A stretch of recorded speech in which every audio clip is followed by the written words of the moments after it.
یہ کہا ہے کہ یونائیٹڈ نیشن سیکورٹی کونسل کا ریزولوشن ہے 1373. اس میں یہ خاص طور سے کہا گیا کہ کوئی اسٹیٹ کرمنلائزیشن کو فائنانس نہ کرے اور کسی بھی طریقے سے ٹیررزم کو سپورٹ نہ کرے، سیف ہیون نہ دے. تو پاکستان برسوں سے اس ریزولوشن 1373 کا وائلیشن کر رہا ہے. دوسرا، اگر آپ یونائیٹڈ نیشن کا آرٹیکل 51 پڑھیں گے، یہ ہم کسی اسٹیٹ کو دوسرے اسٹیٹ کے خلاف سیلف ڈیفنس میں ایکشن لینے کا اختیار دیتا ہے، اور اس میں ایک ورڈ ہے بیلیجرنٹ ریپرائزلز، اس کو ہم استعمال کرنا چاہیے، میں نے کہا. اور تیسرا یہ کہ ہمارے سمویدھان میں آرٹیکل 355 ہے جو یہ کہتا ہے کہ یونین پر ایک ڈیوٹی ہے ایکسٹرنل ایگریشن سے اسٹیٹس کو بچانے کے لیے. تو یہ تینوں چیزیں ہیں سرکار کے سامنے، اور وہ جو مناسب سمجھتے ہیں ان ٹیررسٹ گروپ کے خلاف، جس دیش میں ان ٹیررسٹ گروپ کو پناہ دی جا رہی ہے، مدد دی جا رہی ہے، ان کو پوری طاقت دی جا رہی ہے، ان کے خلاف ایکشن لے سکتے.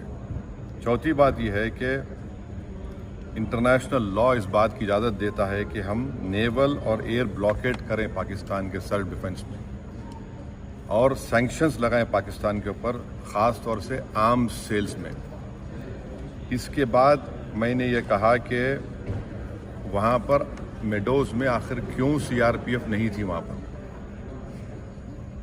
کیونکہ میں نے پوچھا ہے کہ جنوری میں CRPF کے 2 یونٹ کو ہٹا لیا گیا تھا وہاں سے. اسی سلسلے میں نے یہ بھی پوچھا کہ کوئک ریئیکشن ٹیم کو 1 گھنٹہ لگا اوپر پہنچنے کے لیے، جب تک یہ پورے شیاطین، یہ تمام ظالم لوگ وہاں پر مذہب پوچھ کر گولی مارتے رہے. اور 2000 میں وہاں پر ایک ننوان کیمپ ہے پہلگام میں، وہاں پر بھی 30 یاتریوں کو مارا گیا تھا، اور اس میں ایک کمیٹی بنائی گئی تھی لیفٹیننٹ جنرل JH مکھرجی کی. اس کا رپورٹ کا کیا ہوا؟ تو یہ سب باتیں ہم نے کہی ہیں، اور ہم امید کرتے ہیں کہ ساتھ ہی ساتھ میں نے یہ بھی کہا کہ کشمیریوں کے خلاف اور کشمیری اسٹوڈنٹس کے خلاف جو جھوٹا پروپیگنڈا کیا جا رہا ہے وہ رکنا چاہیے.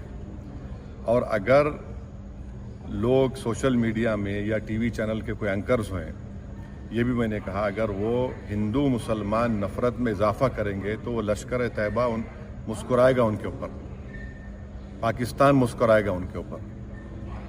آپ اس طرح سے کسی ایک سمودائے کو جو اس باعزت اس ملک کے شہری ہیں، اور مسلمانوں کا اس سے کوئی تعلق ہے نہ کبھی رہے گا. یقیناً ہم مان رہے کہ ان دہشت گردوں نے کسی کا ریلیجن پوچھ کر ان کی جان لی، وہ کنڈیمنیبل ہے، میرے پاس تو الفاظ بھی نہیں ہیں.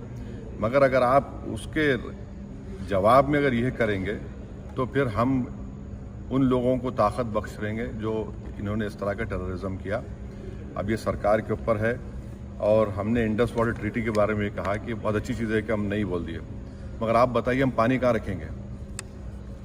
پانی تو کہیں رکھنا پڑے گا نا آپ کو.